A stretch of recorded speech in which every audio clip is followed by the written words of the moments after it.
Hey everybody, welcome to week 9. Today I'm going to introduce you to Gale's opposing viewpoints in context. It really truly is an invaluable resource for both students and teachers.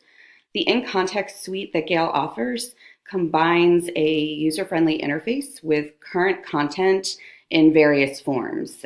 Those include articles, videos, images, charts, and some more to support research within various disciplines. And the Opposing Viewpoints suite focuses more on the science, social studies, current events, and language arts aspects. The database offers more than 20,000 pro-con viewpoints, 19,000 and more reference articles, all supporting views that students are able to develop their critical thinking skills and draw their own conclusions from. The content within the database is aligned to the national standards and Common Core state standards. Once you've accessed the database, I strongly recommend signing in. And you can do that up top here with either your Google or Microsoft account.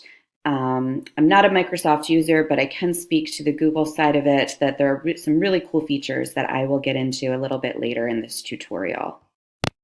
The homepage features a really great layout. It is completely user-friendly.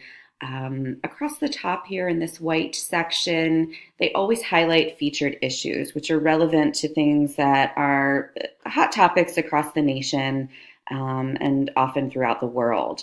So it might help guide a student to something that they didn't really know they might have been looking for.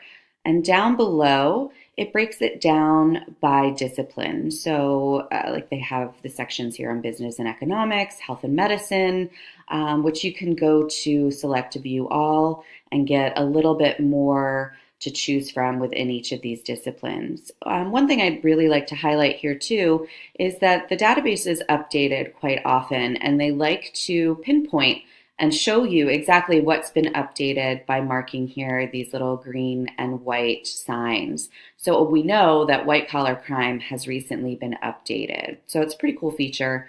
So you know the content is relevant to today.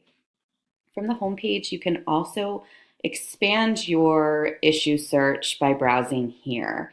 It breaks it down again by category, but also lists every single topic that they cover from A to Z. So kind of a cool feature for those students or patrons who aren't really quite sure how they want to focus their research or where to even begin. And it can offer some pretty good suggestions.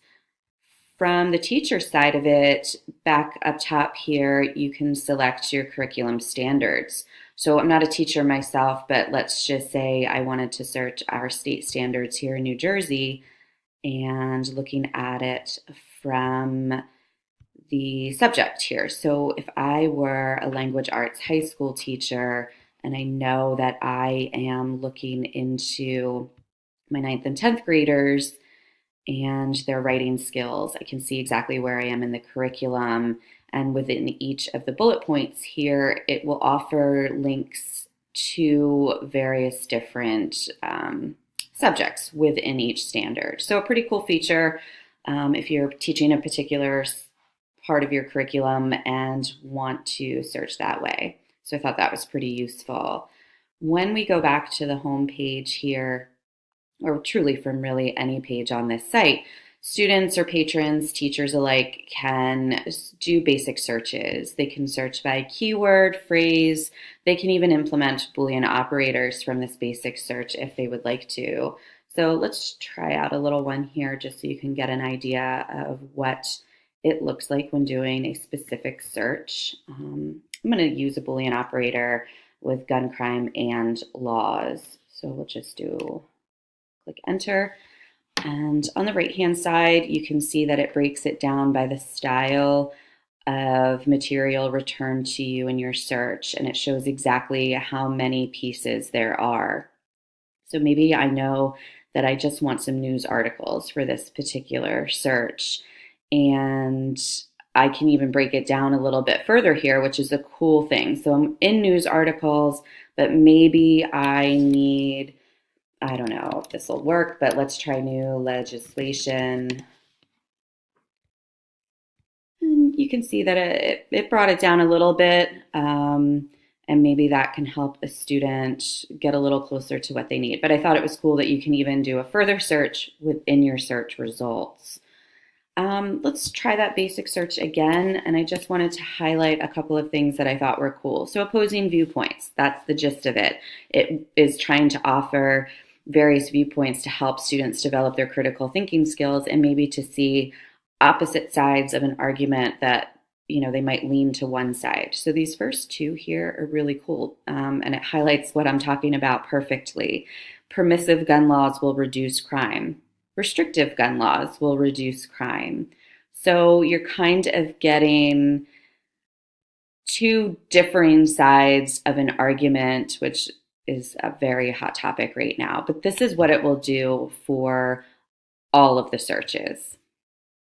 Moving to the advanced searches, it's right up here at the top, easily selected. Let's see if we can get over there. Quite a few options from this page. So you can break down your searches here. Publication title, name of work, if you know it, Gale document number, basic search, keyword. So it's pretty cool, and you can add in rows as you move along if your search demands it. Looking down to the bottom, my library subscribes to the Global Issues in Context as well, and so both of those databases are cross-searchable within each other. But for this purpose, we'll just stick to opposing viewpoints. You can also simplify if you need to direct the focus to certain dates, before, on, and after. If I only want abstracts, advertisements, there's some really great features on this advanced site search side of it. You can even search by Lexile measure, which is kind of a cool feature for teachers who might need to gear their content to a certain range. So moving back up to the top here, publication search is really quite self-explanatory, so I won't focus on that, but let's move to the topic finder, which I think is so cool. Students often have a hard time developing the focus of their research. And so the tiles that this provides when we do a little search can help show what direction their research can take. Let's just do a little search for gun laws again, and you'll see these tiles pop up. It does take a second. And so maybe they want to focus on the right to bear arms or changes that need to happen within those laws or mass shootings. All of these tiles offer different points of focus, and then it will break it down just even a little bit further. So we can focus in on Las Vegas, the shootings out there, gun violence, mass murder. So it truly does help a student develop a little bit more of a focus or lack thereof. If they don't like the appeal of the tiles, it can easily be switched over to a wheel. Personally, I like the tiles. I think it's a little more visually appealing to the younger subset. So a really great feature of this site. Just a few things to wrap up here. I want to highlight what you can do once you've selected a particular article or image.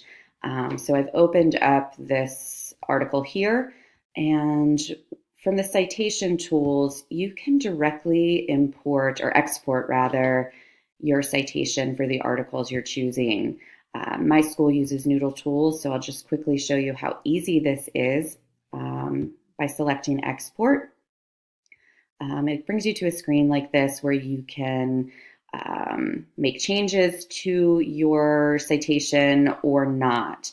So I'm going to select here a new project, and I'm just going to quickly import my references. And up top, it shows me that it was directly exported to my new project. Going back to my article, there's another great feature that allows you to highlight and take notes directly within the article. So you just have to select the content that you would like highlighted. And once I've clicked and dragged and released my mouse, I can select this little highlight button down here at the bottom. It allows me to select the color that I prefer. So let's go with a nice little purple, and I can easily add in notes. So we'll just type example and save. So now I have a saved area of my article here that I can easily reference when I am ready to start compiling my information for my project.